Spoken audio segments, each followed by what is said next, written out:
नमस्कार, खबर मध्य प्रदेश छत्तीसगढ़ देख रहे हैं आप। मैं हूं आपके साथ भावना त्रिपाठी। रुक करेंगे प्रदेश की तमाम बड़ी खबरों की ओर। 2008 में सांसद फंड से पंडित दीनदयाल उपाध्याय उद्यान का भव्य शुभारंभ हुआ था। तब इस उद्यान का निर्माण हॉस्पिटल में आने वाले मरीजों और उनके परिजनों को बेहतर वातावरण देने के लिए बनाया गया था। साथ ही सुबह शाम आम नागरिक उद्यान में जाकर अपना मनोरंजन कर सके, इस उद्देश्य से इस उद्यान का निर्माण किया गया था। लेकिन अब नगर पालिका की निष्क्रियता के कारण जिला मुख्यालय के इस हॉस्पिटल परिसर में स्थित उद्यान अपनी बदहाली पर आंसू बहा रहा है। इसकी बदहाली नगर सरकार को नजर नहीं आ रही, जिससे यहां की रौनक गायब हो गई है। पेड़ पौधों की जगह कांटेदार वृक्ष उगाए हैं। इस मामले पर बीजेपी के नेताओं ने नगर पालिका में कांग्रेस सरकार होने की वजह से पंडित दीनदयाल उपाध्याय उद्यान की दुर्दशा खराब होने की बात कही। उन्होंने कहा कि जल्द ही उद्यान की व्यवस्था दुरुस्त करने की बात कह रहे हैं।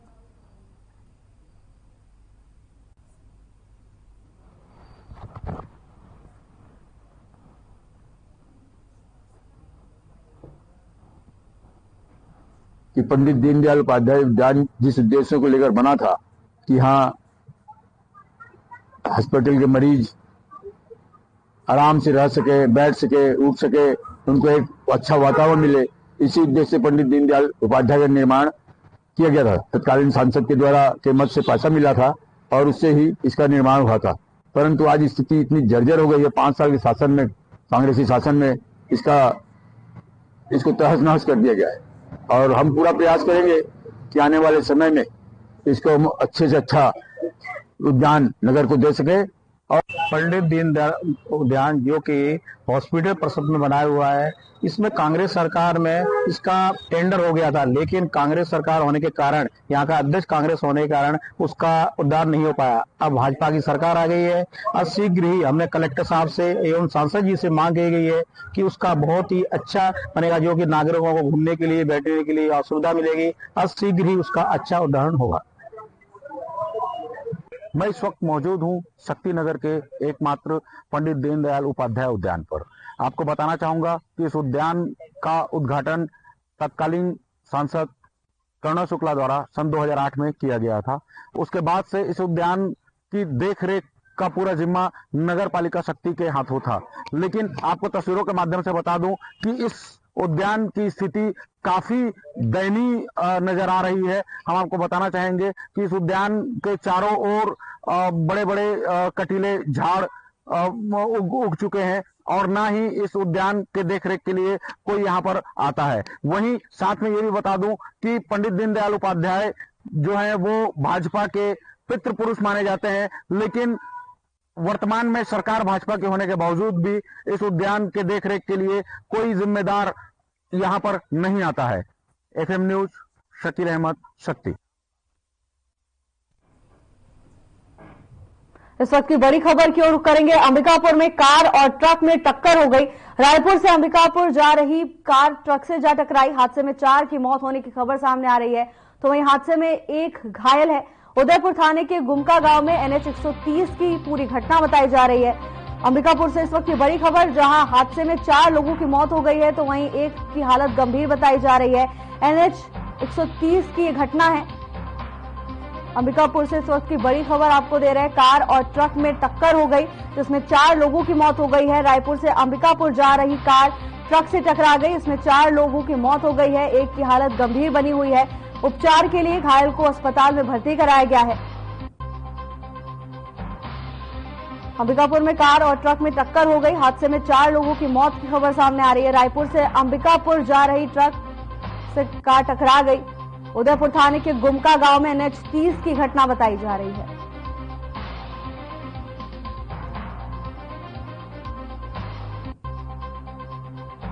रायपुर से अंबिकापुर जा रही कार ट्रक से जा टकराई। हादसे में 4 लोगों की मौत हो गई है। 1 गंभीर रूप से घायल बताया जा रहा है। पूरा मामला उदयपुर थाना के गुमका का बताया जा रहा है, जहां नेशनल हाईवे पर कार और ट्रक में भीषण टक्कर हो गई। इस हादसे में 4 लोगों की दर्दनाक मौत हो गई है। 1 की हालत अभी गंभीर बताई जा रही है, तो वहीं घायल को इलाज के लिए अस्पताल में भर्ती कराया गया है, जहां डॉक्टर्स की ओर से इलाज जारी है। तस्वीरें सड़क दुर्घटना की हैं, जहां कार और ट्रक में टक्कर हो गई। इस हादसे में कार बुरी तरह से क्षतिग्रस्त हो गई है।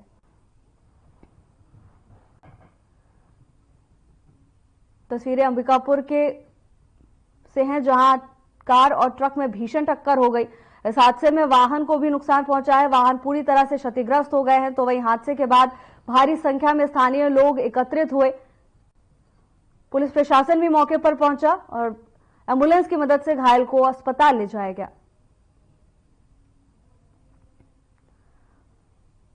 नेशनल हाईवे 130 की घटना बताई जा रही है, जहां कार और ट्रक में टक्कर हो गई। हादसे के बाद भारी संख्या में स्थानीय लोग एकजुट हो गए। एमसीबी जिला मुख्यालय मनेंद्रगढ़ मुख्य बाजार में अतिक्रमण हटाने गए तहसीलदार, राजस्व और व्यापारी के बीच हुए विवाद से नाराज होकर मनेंद्रगढ़ व्यापारी संघ में बाजार बंद किया है। तो वहीं तहसीलदार और व्यापारी के बीच हुए विवाद में व्यापारी को जेल भेज दिया गया। आपको बता दें कि एमसीबी जिला मुख्यालय मनेंद्रगढ़ में सड़कों के किनारे हुए अतिक्रमण को हटाने गए तहसीलदार, राजस्व के साथ मारपीट होने का मामला सामने आया था। इसके बाद आरोपी को पकड़कर जेल भेज दिया गया, जिससे नाराज होकर मनेंद्रगढ़ व्यापारी संघ ने तहसीलदार के ऊपर न्याय संगत कार्य न करने का आरोप लगाया और बाजार बंद का आह्वान किया है।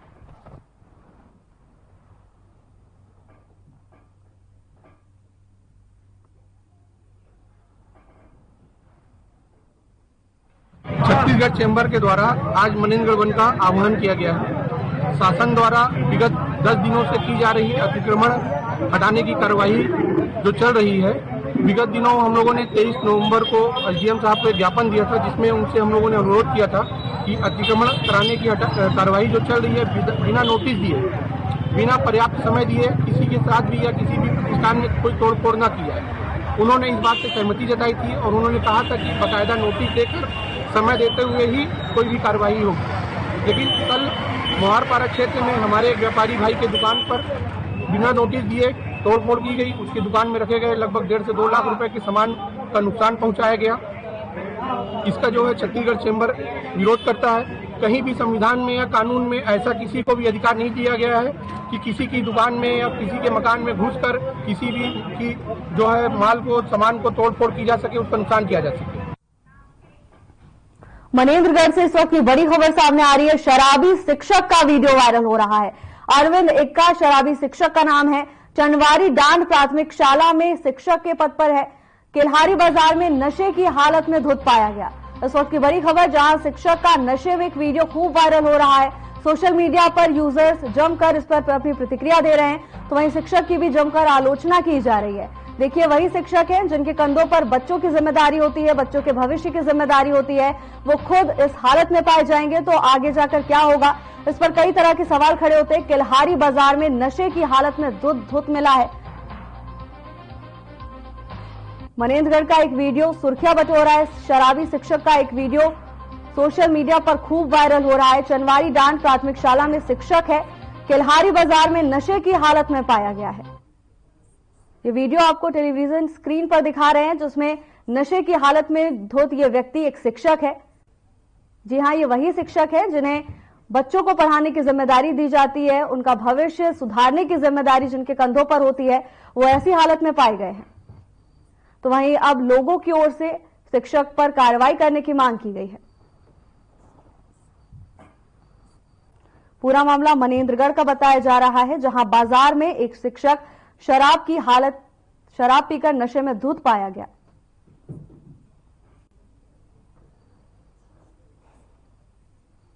शराबी शिक्षक का नाम अरविंद एक्का बताया जा रहा है। स्थानीय लोगों की ओर से अब शिक्षक पर कार्रवाई की मांग की जा रही है। सरगुजा संभाग के आयुक्त जीआर चुरेंद्र की अध्यक्षता में जनकपुर में आयोजित विकास खंड स्तरीय बैठक अव्यवस्थाओं की भेंट चढ़ गई।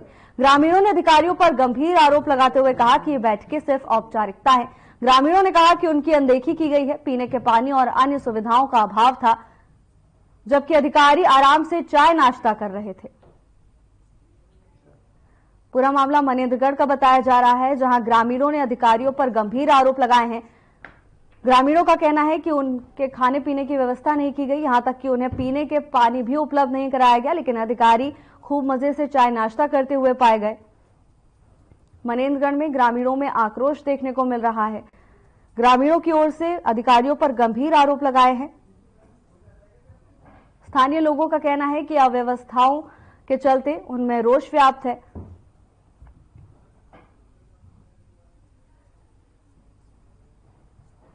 खबर मनेंद्रगढ़ से है, जहां स्थानीय लोगों का गुस्सा अधिकारियों पर फूटा है। उनका कहना है कि स्थानीय लोगों की सुध नहीं ली गई, यहां तक कि पेयजल की व्यवस्था भी नहीं की गई। लागा बाकी वो जमीन वाला मामला नहीं बोले कि जिसका जिसका कब्जा किए हैं उसको हटाए के और तुरंत उसको बनाना है सरकार वाला फायदा, उसको मेरे को अच्छा नहीं लगा। दारू गांजा वाला जो कह रहे हैं दारू नहीं पिएगा वो सही बोले, और बाकी मेरे को फायदा है नहीं दिख रहा है। लोग परेशान हो रहे थे, धूप में बैठे बैठे 3-4 घंटे से, उनको पानी तक नहीं मिला। हाँ, पानी तक तो नहीं मिला सर। हाँ। देखिए उनको पानी नहीं मिला, जो अधिकारी रहते हैं ना तो चंपाल तक बैठ के बढ़िया पानी पाए जाते हैं, खाना पाए जाते हैं, नमकीन बिस्कुट सब रहते हैं। उसको कह रहे हैं जनता का सेवा करते हैं, तो सबसे बड़े तो जनता है और जनता का समाधान नहीं हुआ है आज तक। आते हैं फॉर्मेलिटी निभाने के लिए मेरे ख्याल से। इसको विकास स्तरीय समन्वय एवं मार्गदर्शी बैठक के रूप में मैंने इसको लिया है, और मेरा मानना यह है कि जो प्रशासनिक जो हमारा टीम है उस टीम के ही अधिकारी कर्मचारियों में जो आपसी सहयोग समन्वय तालमेल होना चाहिए, भाईचारा होना चाहिए, वो वक्त के साथ कम हो रहा है। इसमें मैंने उनको बहुत सारे टिप्स दिया है, गाइड किया है। इस हिसाब से आपस में पूरा एक होकर के एक दूसरे का योजनाओं में सहयोग करते रहो, ताकि हर योजना हर विभाग का टाइम में जो लक्षित व्यक्ति है, परिवार समुदाय है, वहाँ तक जाए, ताकि मतलब सरकारी योजना कहीं असफल ना हो। सतना जिले के वनांचल ग्राम जुनवानी में सीएम समग्र योजना अंतर्गत सीसी रोड नाले का निर्माण कराया जा रहा है। इस निर्माण कार्य में सरपंच, सचिव, इंजीनियर सबकी मिली भगत से जमकर गुणवत्ताहीन सामग्रियों का इस्तेमाल कर निर्माण कार्य कराया जा रहा है, जो कुछ दिनों बाद फिर से खराब हो जाता है, जिसके कारण मोहल्ले वासियों को परेशानी का सामना करना पड़ता है। बिना मापदंड के रोड की मोटाई बनाकर सीसी रोड का निर्माण कराया जा रहा है। रोड निर्माण के समय ना तो मौके में इंजीनियर दिखाई देते हैं, ना ही कोई एक्सपर्ट नजर आते हैं। खबर सख्ती से है, जहां सीसी रोड नाली निर्माण में गुणवत्ताहीन सामग्री का इस्तेमाल करने का आरोप स्थानीय लोगों की ओर से लगाया है। उनका कहना है कि निर्माण के दौरान कोई भी एक्सपर्ट इस दौरान मौजूद नहीं रहते हैं, जिसके चलते सड़क का निर्माण गुणवत्ताहीन सामग्री से किया जा रहा है और इसका खामियाजा आम लोगों को भुगतना पड़ेगा। तस्वीरें सख्ती से हैं, जहां सड़क में गुणवत्ताहीन सामग्री इस्तेमाल करने का आरोप लगाया गया है। सरपंच, सचिव और इंजीनियर पर गंभीर आरोप लगाए गए हैं। स्थानीय लोगों का कहना है कि सड़क निर्माण के समय कोई भी अधिकारी और एक्सपर्ट मौजूद नहीं रहता है, जिसके चलते निर्माण में गुणवत्ताहीन सामग्री का इस्तेमाल किया जाता है, जिसके चलते अब आने वाले समय में स्थानीय लोगों को ही समस्या का सामना करना पड़ेगा।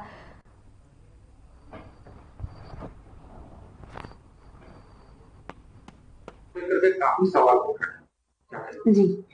पतेरापाली के अंतर्गत ग्राम जुनवानी में एक सड़क तो मुख्यमंत्री समग्र योजना अंतर्गत स्वीकृत है, जिसमें कार्य अभी प्रगतिरत है, और जो दूसरी सड़क आप बता रहे हैं वो 15वें वित्त से ग्राम पंचायत अपने स्वयं के आय से मरम्मत का कार्य करवा रही है।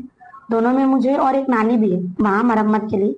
तो इन सभी का हमें शिकायत प्राप्त हुआ था कि इसमें गुणवत्ता विहीन कार्य हो रहा है। SDRS की अध्यक्षता में जांच टीम गठित की गई है।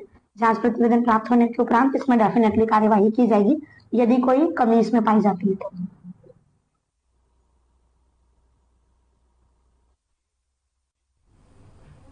रायसेन के कलेक्ट्रेट में आयोजित विकास कार्यों की समीक्षा बैठक में शामिल होने आए केंद्रीय कृषि मंत्री शिवराज सिंह चौहान ने विकास कार्यों के मूल्यांकन के साथ साथ उन्हें अब मौके पर भी जाकर जांच पर रखने की बात कही।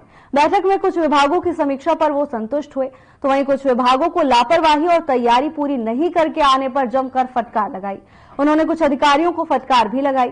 शिवराज सिंह ने रायसेन जिला मुख्यालय पर स्थित कृषि उपज मंडी में धान की बंपर आवक होने के कारण धान की नीलामी मंडी में जगह कम होने के कारण दशहरा मैदान पर कराए जाने की समस्या पर कहा कि हम किसानों को धान का भरपूर रेट दे रहे हैं।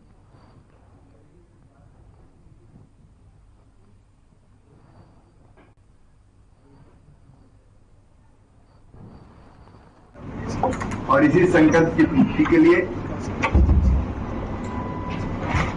आज हमने जनप्रतिनिधि मित्रों के साथ जिले के अधिकारियों से चर्चा की है। प्रमुख रूप से दो चीजें। एक, जो जारी योजनाएं हैं उन योजनाओं का ठीक क्रियान्वयन, भारत सरकार की जितनी योजनाएं, चाहे प्रधानमंत्री आवास योजना हो, प्रधानमंत्री किसान सम्मान निधि हो, प्रधानमंत्री ग्राम सड़क योजना हो,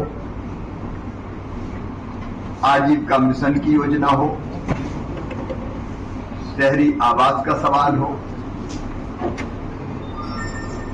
कृषि से संबंधित योजनाओं का लाभ हो,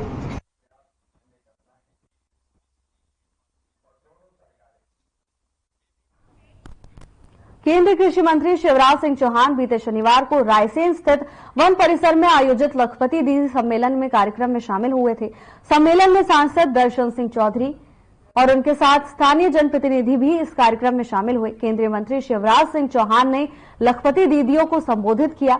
उन्होंने कहा कि महिला सशक्तिकरण का काम और बहनों के कल्याण का काम तेजी से किया जा रहा है। प्रधानमंत्री नरेंद्र मोदी मां, बहन और बेटियों के सम्मान और उनकी आर्थिक उन्नति के लिए संकल्पित है। उन्होंने दीदियों को संबोधित करते हुए कहा कि मेरा तो जिंदगी का मिशन ही है बहनों की जिंदगी बदलना, और जिंदगी तब बदलती है जब हम सशक्त होते हैं।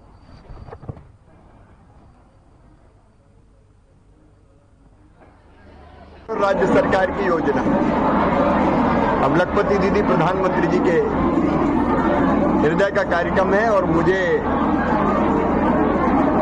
विभाग की जवाबदारी मिली है। केंद्र सरकार की योजनाएं भी और यहाँ मोहन जी के नेतृत्व में राज्य सरकार की योजनाएं, आजीविका मिशन की जो हमारी चल रही है उससे दीदियों की आजीविका बढ़ रही है और हमारी 15,000 से ज्यादा लखपति दीदी अकेले रायसेन जिले में, और अभी सब दीदियों ने तय किया गरीब नहीं रहेंगे। अलग अलग काम शुरू करके आमदनी बढ़ा के लखपति बनेंगे, 1 लाख रुपया से ज्यादा हर साल कमाएंगे।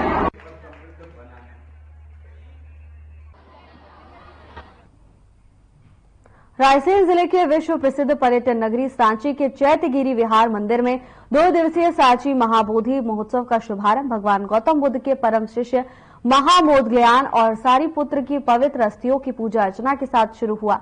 अस्थि कलश की पूजा अर्चना में शामिल हुए पंचायत और ग्रामीण विकास तथा श्रम विभाग के कैबिनेट मंत्री प्रहलाद पटेल और उनके साथ बौद्ध सोसाइटी के चीफ विमल नायक, उपस्थित थिरोनायक भी मौजूद रहे।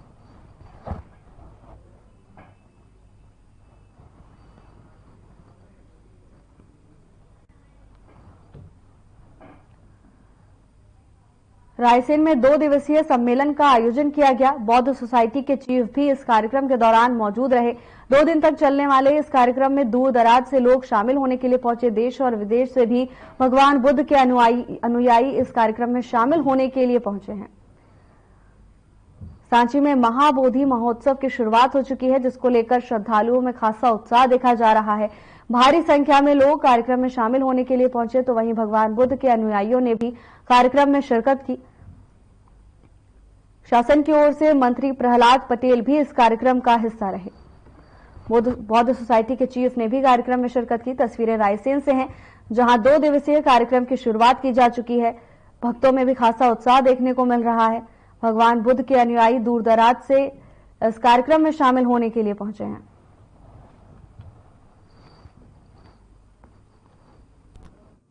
बुद्ध का संदेश एक ही मैं समझती हूँ कि शांतिपूर्ण देश के लिए बहुत जरूरी है। जो हमारा देश अभी सारी चीजों में बटा हुआ है, सारे धर्मों में बटा हुआ है, उसको अब एक होने की जरूरत है और शांति का संदेश ही बुद्ध का संदेश माना जाता है। सो मैं फील भी यही कर रही हूँ। यहाँ पे सारे जो बुद्धिस्ट भिक्षु और सारे बड़े मॉन्क आए हुए हैं और गुरुजी भी पधारे हुए हैं। उनके सानिध्य में इतना आध्यात्मिक और स्पिरिचुअल माहौल बना हुआ है। जो इस बार 72nd एनिवर्सरी को मना रहा हूँ, इसका जो पहली बार जो प्रथम एनिवर्सरी जो था वो पूर्व प्रधानमंत्री जवाहरलाल नेहरू के नेतृत्व में किया गया था। तो श्रीलंका महाबोधि सोसाइटी आज तक हर साल इसको मनाते आ रहे हैं। इस बार विशेष तौर पर भारत के प्रधानमंत्री श्री मोदी जी ने उनका संदेश भी भेजा है। आज शाम को उसको पढ़ा जाएगा और उसके बाद पूरा मध्य प्रदेश शासन और यहाँ के चीफ मिनिस्टर सब लोग इस महोत्सव को सक्सेस करने के लिए सभी सहयोग महाबुश राइट को दिए जा रहे हैं। सांची महोत्सव में जब मैं देश का कल्चर मिनिस्टर था तब मुझे पहली बार महाराज जी के सानिध्य में आने का मौका मिला था। ये मेला नहीं है, वास्तव में एक पवित्र दिन है जिस दिन न सिर्फ भारत के बल्कि भारत से बाहर के लोग आकर उन स्मृतियों को भी एक बार याद करते हैं और उन पवित्र अस्थियों के दर्शन भी करने का मौका मिलता है। साल का ये पहला ही अवसर होता है, एक साल में एक बार। और इस बीच में मैं आदरणीय मोदी जी को जरूर स्मरण करूंगा कि बीच में जो जनभावनाएं होती हैं उस नाते इन अस्थियों को भी बाहर पहुंचाकर उन श्रद्धालुओं के मन को संतोष दिया है। सेलिंग क्लब पर मंत्री ज्योतिरादित्य सिंधिया के काफिले पर मधुमक्खियों का हमला हो गया। सेलिंग क्लब पर मंत्री ज्योतिरादित्य सिंधिया भ्रमण के लिए जा रहे थे, तभी अचानक से मधुमक्खियों ने पूरे अमले पर हमला कर दिया। आपको बता दें कि ज्योतिरादित्य सिंधिया शिवपुरी में एक उद्घाटन कार्यक्रम में पहुंचे थे। वहां मधुमक्खियों ने करीब 1 दर्जन लोगों पर हमला बोला है। सुरक्षा कर्मियों ने किसी तरह उनको वहां से बाहर निकाला।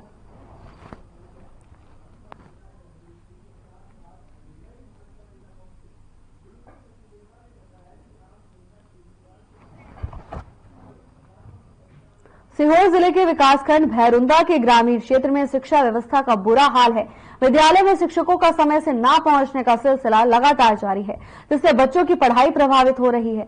इसके बाद भी लापरवाह शिक्षकों के खिलाफ कार्रवाई, महज खाना पूर्ति देखी जा रही है। सरकार शिक्षा के प्रति सजग है और कोई भी बच्चा शिक्षा से वंचित ना रहे, इसके लिए प्रयास किया जा रहा है। बावजूद इसके शिक्षक अपने मनमाने समय पर विद्यालय पहुंच रहे हैं और इसका खामियाजा बच्चों को भुगतना पड़ रहा है। इसके अलावा शाला में सफाई पर भी ग्रहण लगा हुआ है। सफाई कर्मचारी होने के बावजूद भी विद्यालय में समय पर सफाई नहीं हो रही। तो वहीं छात्राएं बताती हैं कि हम खुद अपनी क्लास की सफाई करते हैं और छात्रों द्वारा ये भी बताया गया कि शिकायत करने पर पियोन द्वारा छात्र छात्राओं को धमकाया भी जाता है।